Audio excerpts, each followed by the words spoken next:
Right, yeah. Martha's are sick. Two Rapays are sick. Wow. Crazy.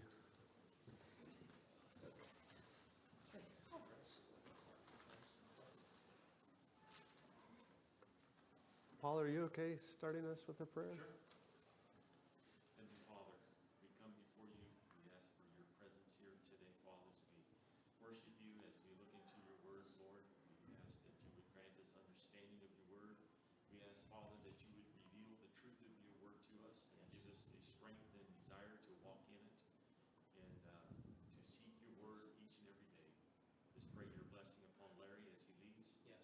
Pray that you anoint his lips and tongue, Father, to speak the truth of your word and just give us open ears and open hearts, Father, to receive your word. In Jesus' name, amen. Amen. Thank you.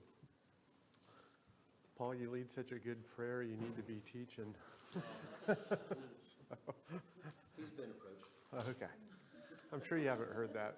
It's not the first time you've heard that. Okay, so we're in Luke chapter 16. We're going to go ahead and read it. We'll answer the questions, and then we'll go through some of the thought topics on here. I'm trying to be a little more organized this time, so I'm not shuffling through so much paper. But as we go through this, pay a special attention to the unworthy servant and his circumstances versus Lazarus and the rich man, and see what parallels you could see between the two of those. So I think there's 31 verses, so why don't we do 1, 2, 3, 4, 5, 6, 7. Let's do 4 each. How's that? And we'll probably end with you, Paul, back there. So go ahead and start there. Oh, sorry, let me start. Yeah, please. He also said to the disciples, this is 16, right? Yeah, please. There was a rich man who had a manager, and charges were brought to him that this man was wasting his possessions. And he called him and said to him, "What's this that I hear about you? Turn in the account of your management, for you can no longer be manager." And the manager said to himself, "What shall I do, since my master has taken the management away from me? I am not strong enough to dig, and I am ashamed to beg.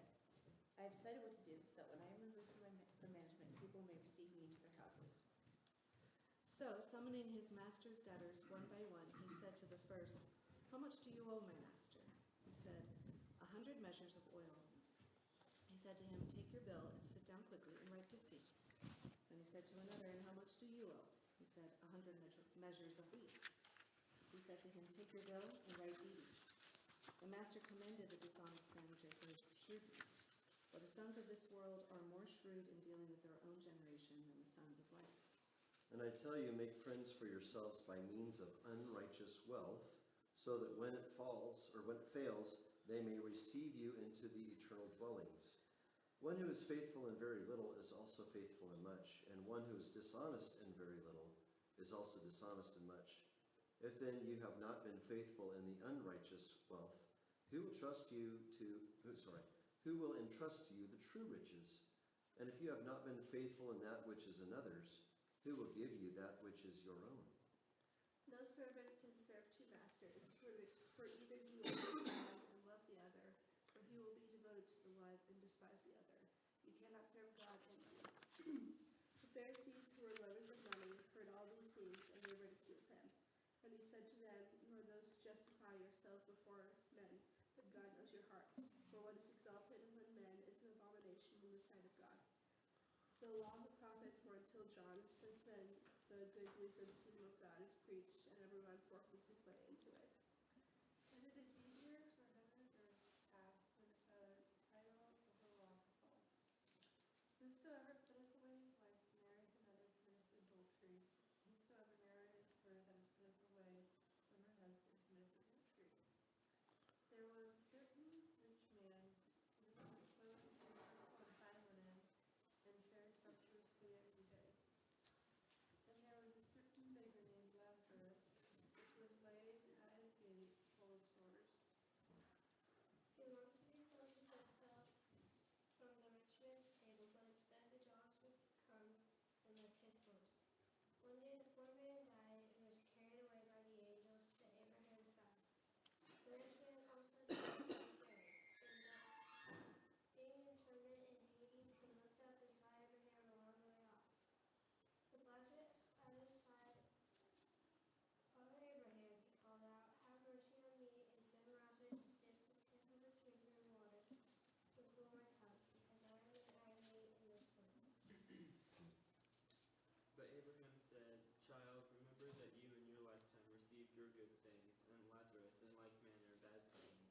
but now he is comforted here, and you are in anguish.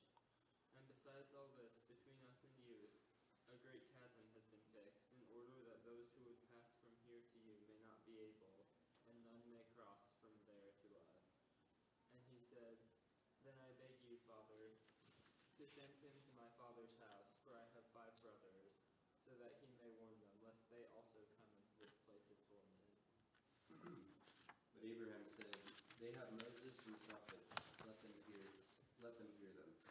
And he said, No, Father Abraham, but if someone goes to them from the dead, they will repent.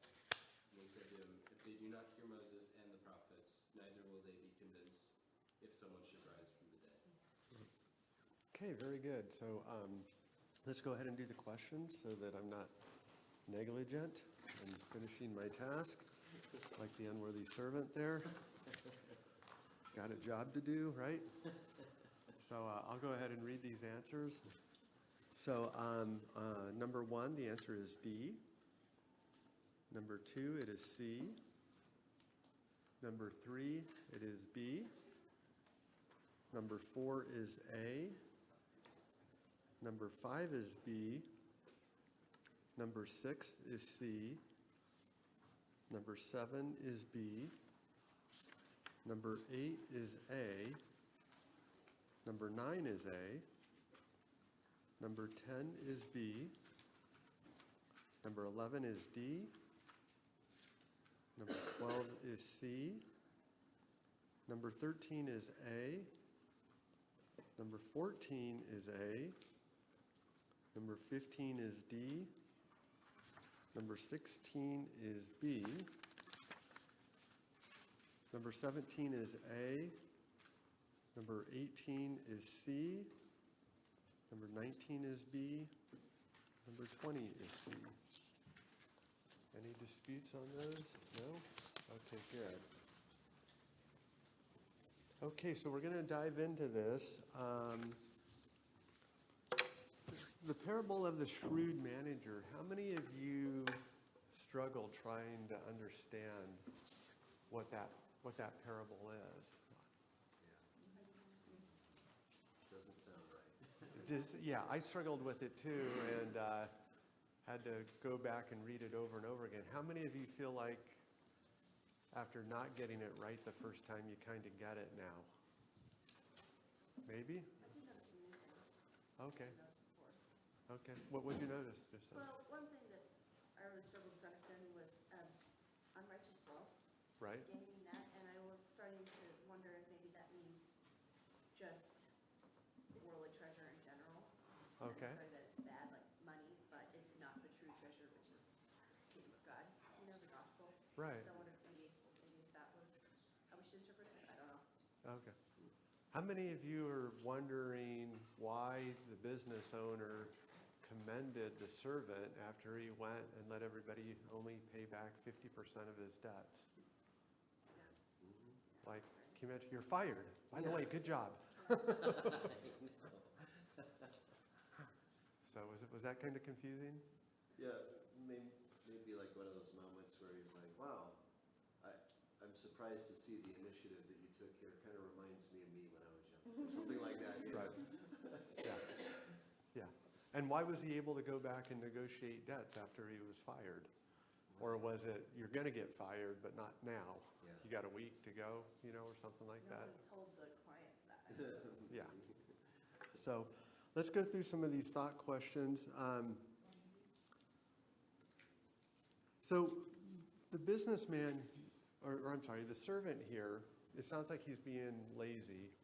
He's not really trying to serve himself. He's not trying to serve the master. He's just kind of there existing, and he's not doing a good job. Once he finds out that he's going to get fired, it appears he says, well, I know I'm going to get fired, so who cares about my boss? I'm going to go reduce all his debt so I could get the favor of these people out here, and maybe they'll let me live with them because they'll appreciate me so much. Kind of see, that's kind of what the story is right there. So the manager then comes back to him and says, hey, I commend you for your shrewdness. Now, when he's being shrewd, who is he serving? I'll give you a multiple choice. Is he serving God? Is he serving the master? Or is he serving himself? Or is he serving the people with the debt? Serving himself. Serving himself, right? And had he done that up to that point, Seemed like he was motivated by himself before then, Yeah. too. Being lazy. he sounded like just a generally lazy person, right? Who should have he been serving that he wasn't? Master. Okay. And in the analogy of this, who is the master to us? That'd be God. That'd be God, right? Okay. And so let's try to relate this to us a little bit. How can we, or in what ways do we not shrewdly serve God? In what ways can we shrewdly serve ourselves? And in what ways can we just be lazy and say, I'm not even going to take care of myself. I'm just going to lay here on the couch all day.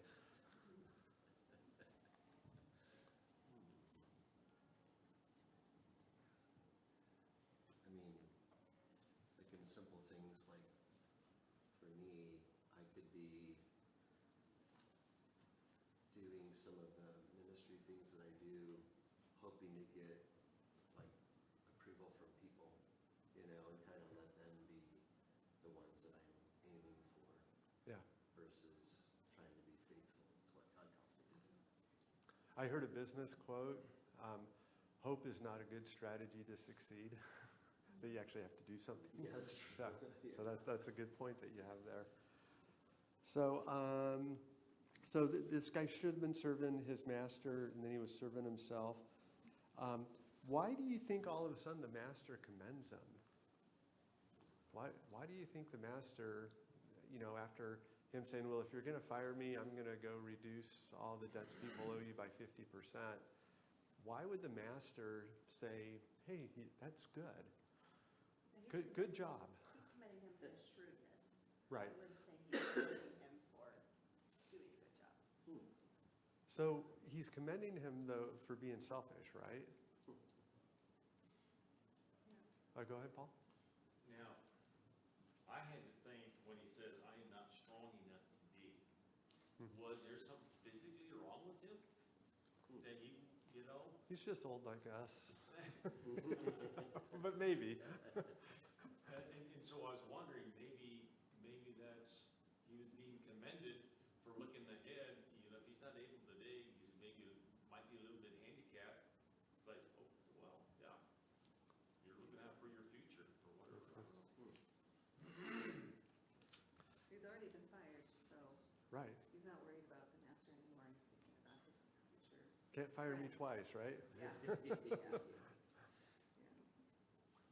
Okay, so let's see Well, here. maybe some of these guys were making smaller payments than this, and here, when he gives them a reduced rate to the master, he's still getting a large influx, bigger Right. than he would have. Quicker, maybe. I also wonder if it was a matter of who knows if these debts are ever going to be fully paid. Yeah, Depends on the person paying them, if they're in a good place for that. So I always kind of took that to mean it works better this way because you'll actually get the money rather than maybe never getting it. right. And I had those same thoughts too, but what made me think maybe not so was this is a selfish man. He's not fighting to keep his job, he's fighting to gain favor of man. But that's still, that crossed my mind too. So I'll go ahead and I'll tell you what the conclusion I came to, but I'm not 100%, so it's subject to me changing my mind. But I think this was basically a lazy person. He didn't care about himself, he didn't care about his master, he was just existing through life. When he found out that he was going to maybe be down and out, he got serious and started to act in an extreme, selfish way. The master saw that and said, wow, I didn't think you had that in you. I wish you would have been as shrewd in managing my finances as you now are managing your own well-being. What I really wanted was this shrewdness that you've demonstrated towards yourself. I wanted it demonstrated towards me. good job, but you're still fired. Okay? So let's relate that to God. Does God want us to be diligent, responsible, and aggressive in pursuing his kingdom and bringing other people to pursue his kingdom? Yeah. Go ahead. It sort of reminds you of the scripture where the guy is telling Almighty God that I did this in your name and I did that in your name and I did all this stuff and everything. And then he says, depart from me, you workers of iniquity, I never knew you. Yeah. And that's sort of the same thing. He did all this stuff and everything, but he did it for himself. Yeah. Yeah, and after me studying this and preparing for a few days, I usually read and try to let it settle in. And I didn't come to this conclusion until about a half hour before we left, so because I was struggling with this. But I think that's what it is. The parallel in this parable here is that we got to be aggressively serving God. This person wasn't serving his master or himself. He was just being lazy. So what the master wanted was him to be shrewd and taking care of him. Does God want us to be aggressive? I don't like that word shrewd, but that's what it says in there. So is that what God wants for us as we follow God and try to help the kingdom grow, let's just say?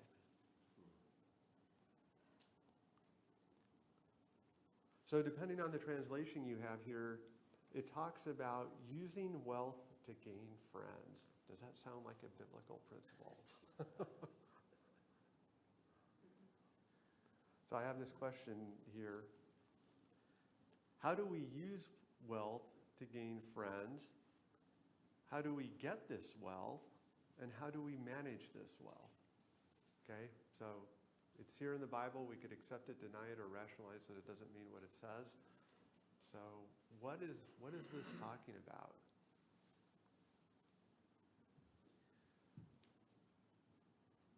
Can I give you an example of you, Kevin? Yeah. You told the story a couple weeks ago about the homeless people you had over for hot dogs. Yeah, right. Okay. Now, Sure. you remember that? Do you guys remember this story? Okay.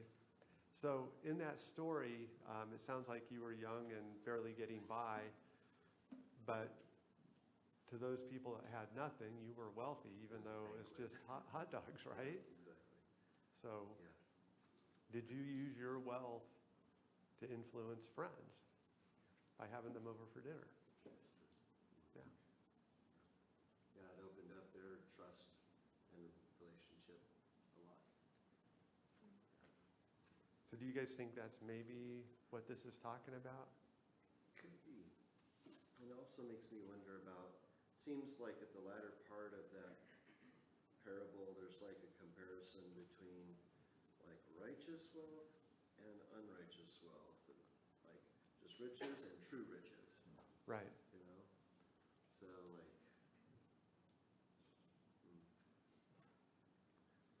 when we're sharing wealth, I mean, are we sharing true riches with people too? Like good news, hope, actual hope, you know, mercy, kindness. And what is the ultimate riches? Yeah, It's heaven, right? yeah, salvation in the heaven. Right, yeah.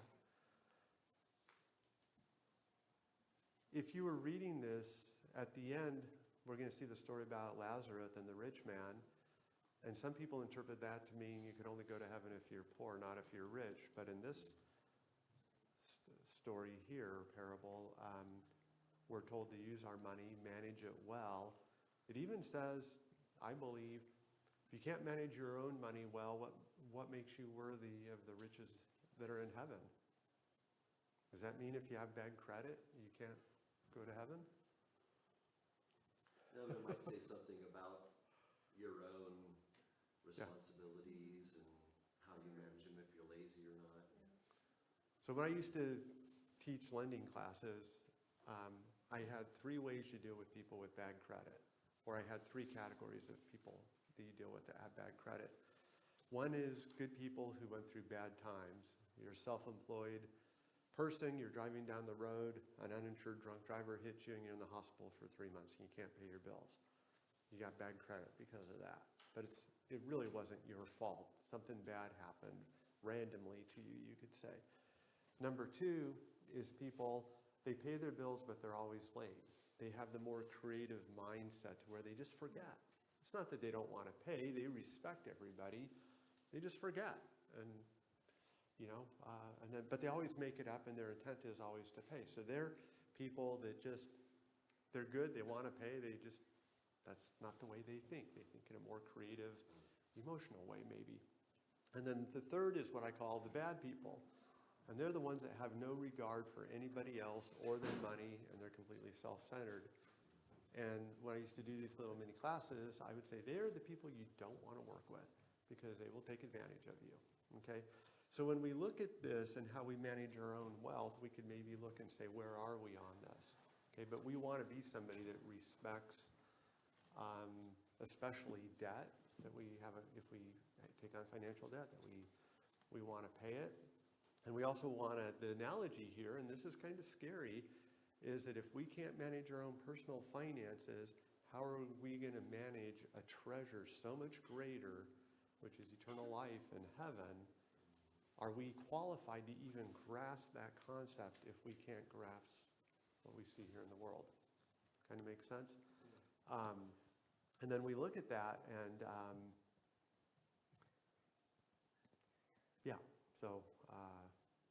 we look at that and just the relationship between those two things. And it tells us that we need to be responsible. It talks about the people of the world being smarter than the people of heaven. And that shrewdness we see in the world, I think what that verse is saying is, that's how you need to be when it comes to the heavenly treasures. You need to be aggressive as you pursue your righteousness, you're following God, your commitment, and then you're hopefully planting seeds, or fruit, as it will. So. Hey, Larry, to sort of tag on to what you just said, I spent about 5 years in the consumer finance business, and there's two things that I noticed after I've been there for a couple of years, is you got people come in and they want to borrow money, and it's a guessing game with them. They want something, and they want the money to do it, but they don't know if they can borrow the money or not. It's like a chance. It's a gamble for them.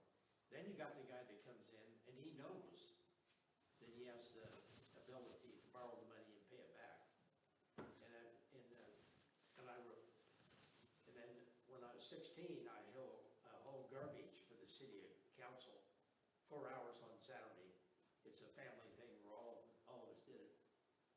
So I found out how people live was by what they put in their garbage. And some people are very frugal. I mean, they just have what they need to throw away, and there's other people who just throw everything in it. So it sort of comes down to knowing what you really can do and what you can't do. Yeah, when we were attending up in Lewiston, we had a benevolent fund like we do here, and it was a husband-wife couple that were kind of managing it. And when somebody contacted the church and said, we need some financial support, he would actually go to their house. And he would say, how many cell phones do you have? And are you paying for that cable TV right there? And are you really in a spot? And he was very shrewd in who he would give the money to. He wanted to see the people being responsible, and not everybody can work. It's a totally different story. But he would be like, what are you doing to improve your situation? Because we're going to give you the Lord's money, and we just want to make sure we're being responsible. But he was very shrewd in that. So anyways, still don't know that I got that parable figured out, but it is an interesting one. Okay, so going on to verse 16 and 17. It is easier for heaven and earth to disappear than for the least stroke of a pen to drop out of the law. What does this mean? He's talking to the Pharisees there. It says, the law and the prophets were proclaimed until John. Since that time, the good news of the kingdom of God is being preached, and everyone is forcing their way into it. And then he says it's easier for heaven and earth to disappear than the least stroke of a pen to drop out of the law. Anybody have any idea what that means?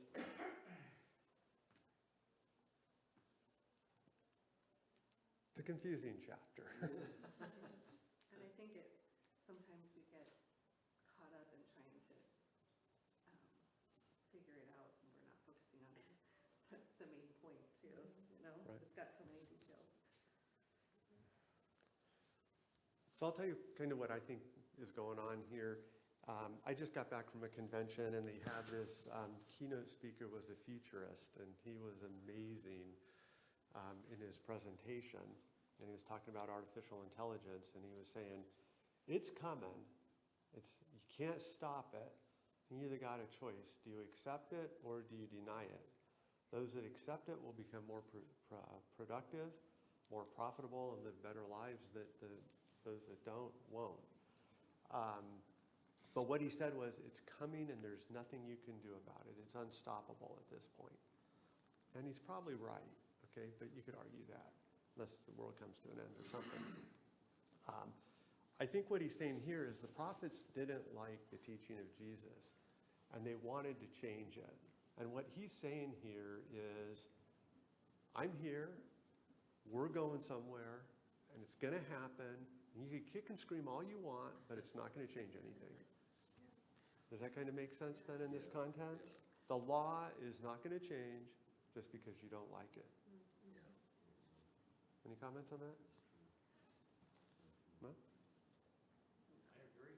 Okay, all right. So, okay, well, good. Good way to put it. Good answer. Good job.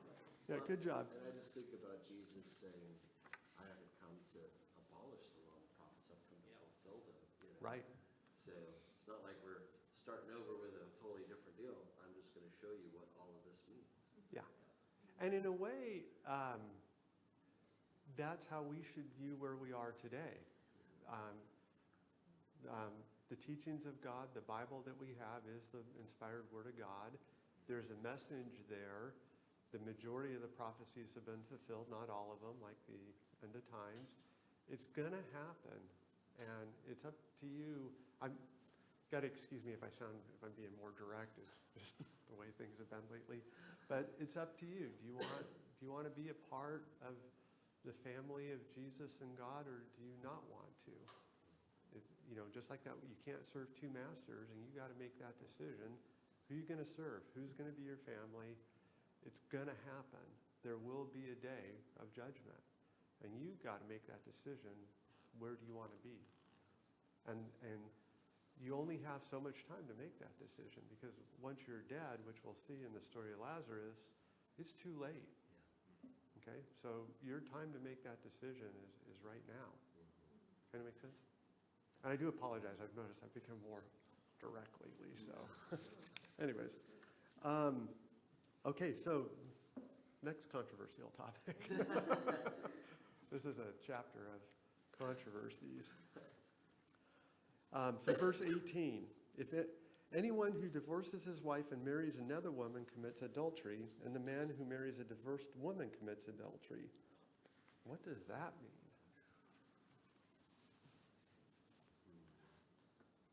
And just out of the blue, we have this chapter, and it's like, boom, one verse. Well, to me, the thing I'm wondering about is, it seems like much of this has to do with wealth and how we use it, and then this is like right in the middle of it. Yeah, it's like, where did that come from? There's got to be some connection, but it's not abundantly clear.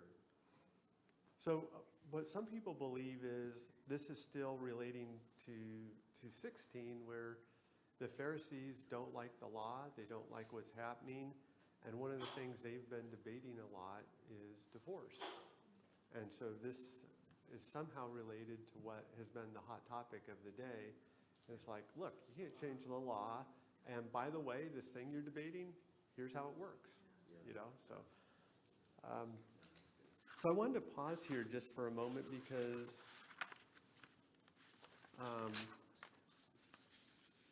and just talk a little bit about that marriage and divorce. I was sitting at a family gathering once, and a relative came up to me. We hadn't seen them in a while, and they said, they're like, what's your position on MDR? I'm like, I don't even know what MDR is. What are you talking about? They're like, marriage, divorce, and remarriage. I'm like, oh. They go, well, the Bible says this. And they're like, yeah, but do you agree with what it says? And, and so they were kind of cornering me. And by the way, that happens in my family. You go together and it's just like, let's debate the most controversial Bible topics and then get upset with each other. Great family reunion.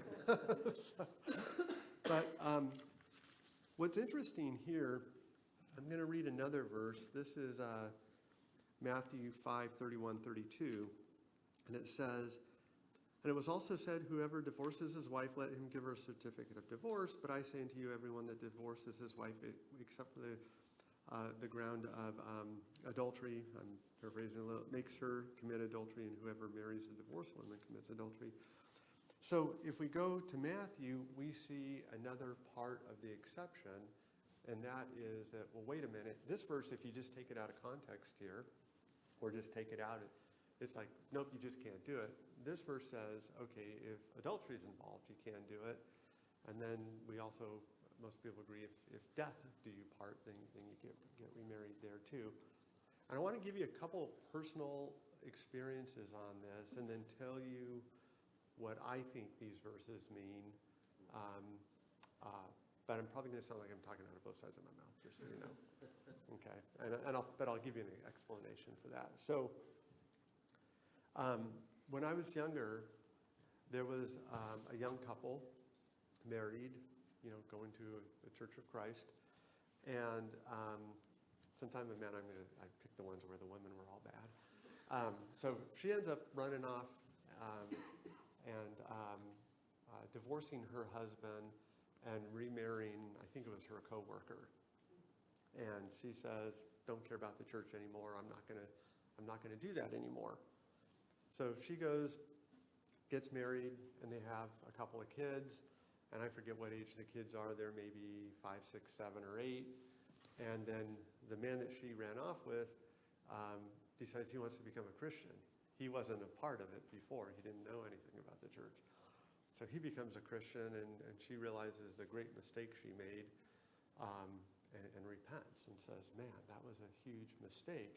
Meanwhile, they're disfellowship from where they're going. They're like, nope, you can't come here if you're going to do this. That's crossing the line. And so anyways, she's like, hey, I made a mistake. The person that she left behind, he, for the reasons in this verse, has gone off and remarried someone else, wants nothing to do with her, of course. And so here she is in a situation where they got 2 kids, and they're wanting to come back and reestablish their relationship with God. Some people are saying, no, you're living in adultery because it says you're living in adultery. And other people are like, if that's the case, that makes what you did the unforgivable sin. Being together is the best environment for your children. It's better to have them be all together. We think you could be forgiven for this. Okay? And it's like, well, what do you do? And these are real life situations that happen. You're going to face them as you go through life. I'll tell you another one. When I was a kid, a young couple came to church.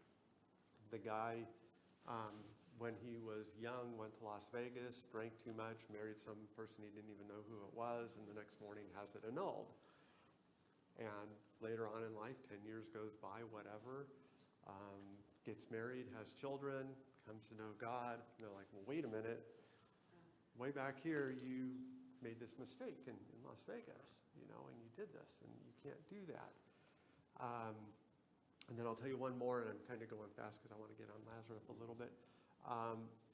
There was a person where one of the people in the relationship, when they got married, they were great. When they had kids, they were great. But then the person started getting into drugs, started getting abusive, physically abusive to the children, and destroying the financial security of the household. The only way, supposedly based on the law, they could fix that was to get a restraining order and file for a divorce. And so these are real world situations where people are like, what do we do? These verses here seem to be very, very clear, yet does God expect us to subject our children to abuse when a relationship goes really bad? Doesn't say, so we don't know, right? We just don't know. And so I'm going to give you my little, and again, we could spend a lot of time on this, but I just didn't want to breeze over it. I'm going to tell you what I think this means here. I think it means what it says, don't get divorced. Can't argue that language.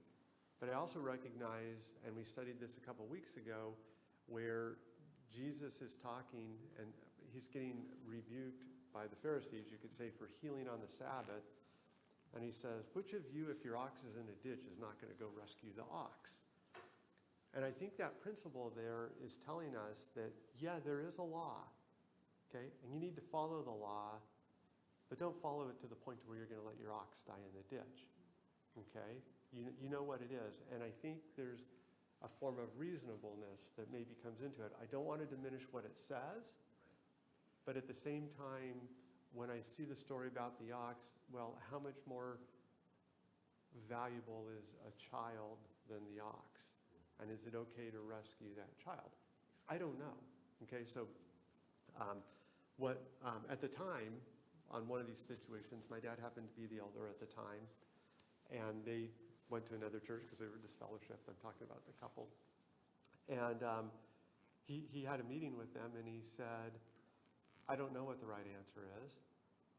We're going to accept you as members of this church, and it's between you and God. You guys need to get together. You need to pray about this. You need to figure out what's right for you, but we're going to accept you. And of course, then the church my dad was an elder went into the non-sound church category over here.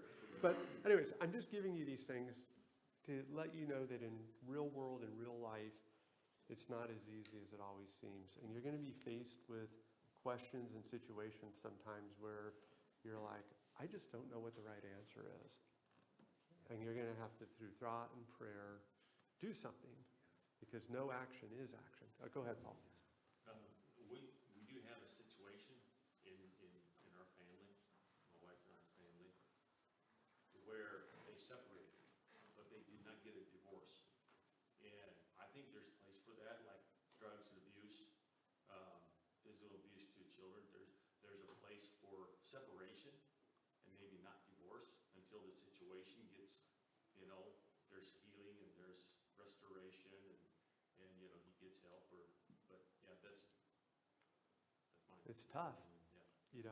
and I feel bad for anybody that's in that situation, because it almost appears that trying to make one past sin right creates a new sin, and then you get into this repetitive situation. And so in those ones, for me personally, and I'm not telling you what to do, is, search your heart, pray to God, and it's between you and God. There are consequences to every bad decision and even good decision that we make, and we don't always, maybe rarely get to fix the consequence. It just is the consequence of our actions. This Yeah. is no different. Exactly. So, all righty. Well, it's just like the first parable we were looking at, there's no cut and dry, easy answers, Yeah, yeah. And could a book as thick as the Bible cover every situation in the world? And I look at the one, love the Lord your God, love your neighbor. Jesus saying, love one another as I have loved you. And that sums up the law.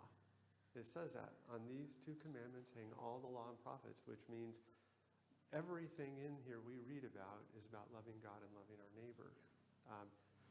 The marriage divorce thing, we could talk about that for months. Again, now's not the time and place, but it was here, and I had the choice, do we gloss over it, or do we talk about it? And so, okay, so let's move on to the rich man. We're down to about 5 minutes. How many of you think the story of the rich man and Lazarus is a parable, and how many of you think it's a real story? Okay, so since parable, okay, good. Anybody think it's a real story?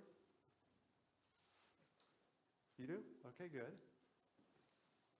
I've been on both sides of the fence, so I'm going to be a politician and say I agree with both of you. So there is controversy revolving the story of Lazarus and the rich man. One of the main reasons Some people believe that it's a real story is that it uses a real name, such as Lazarus. And no other all the other parables will say there was a certain person, or there was a ruler and there was a servant. This actually uses a real name. And there's a couple things on here that could be, I'll read what one person said here.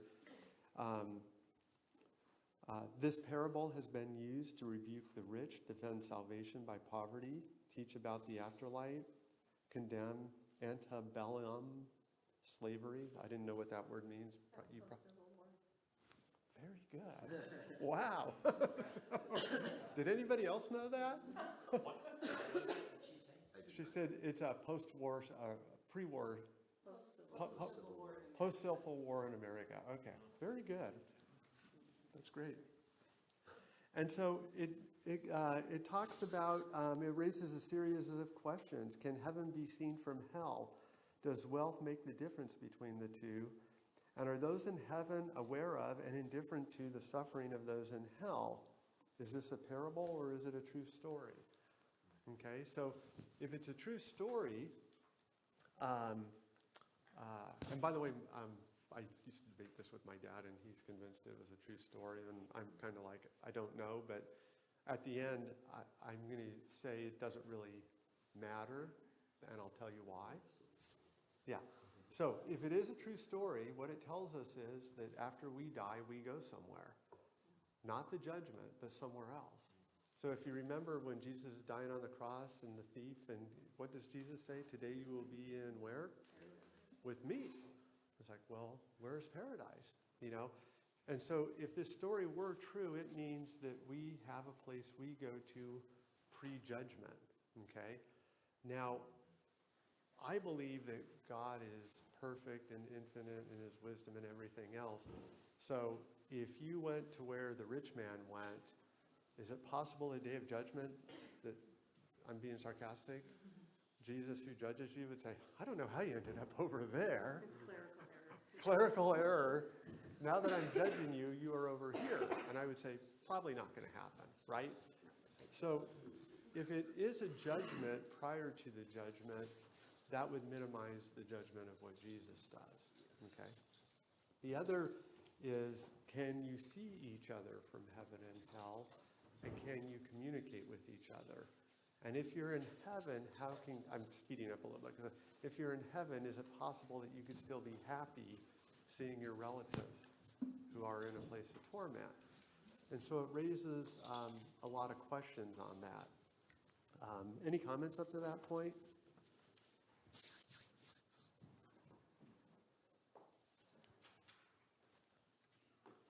And so let's go back to what we were talking about, the unfaithful servant. The unfaithful servant, in those verses, it's saying, use your money to gain friends and to teach people, right? It's talking about being shrewd with our money. And then here, it could give the impression that you have to be poor to go to heaven. Is that what this is saying?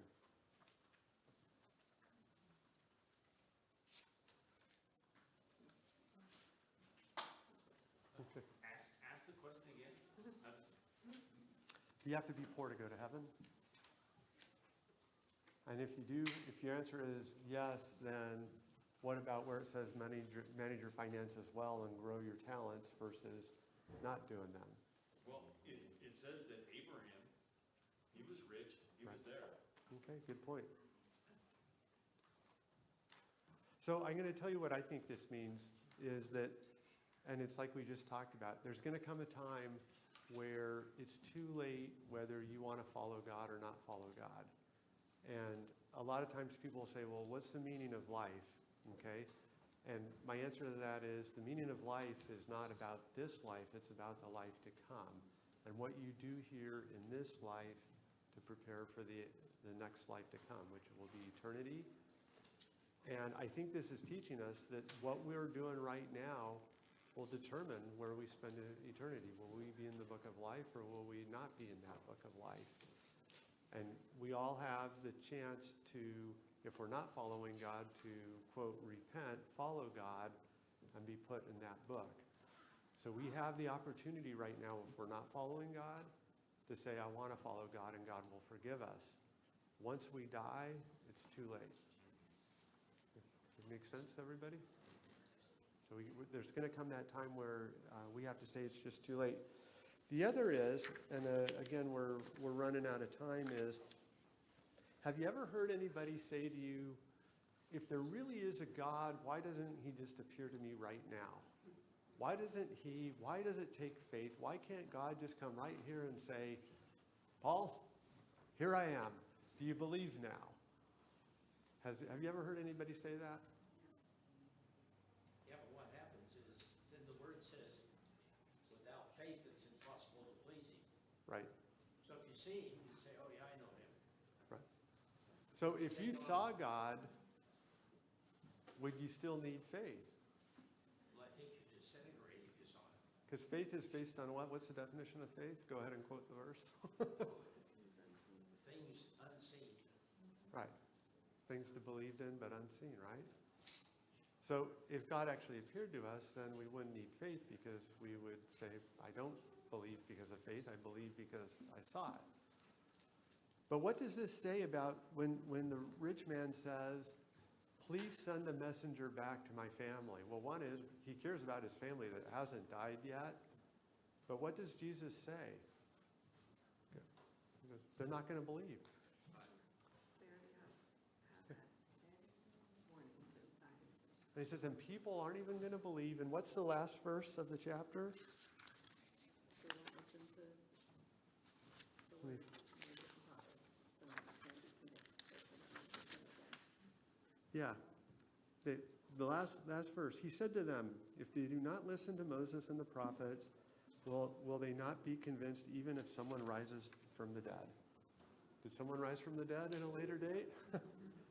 Does everybody believe? No. So that's kind of the answer there, is that that's why. That God has appeared to people. Jesus did die. He did raise from the dead. Did it convince everybody at the time? No. Would it change anything today? The answer is no. So, okay, we are done.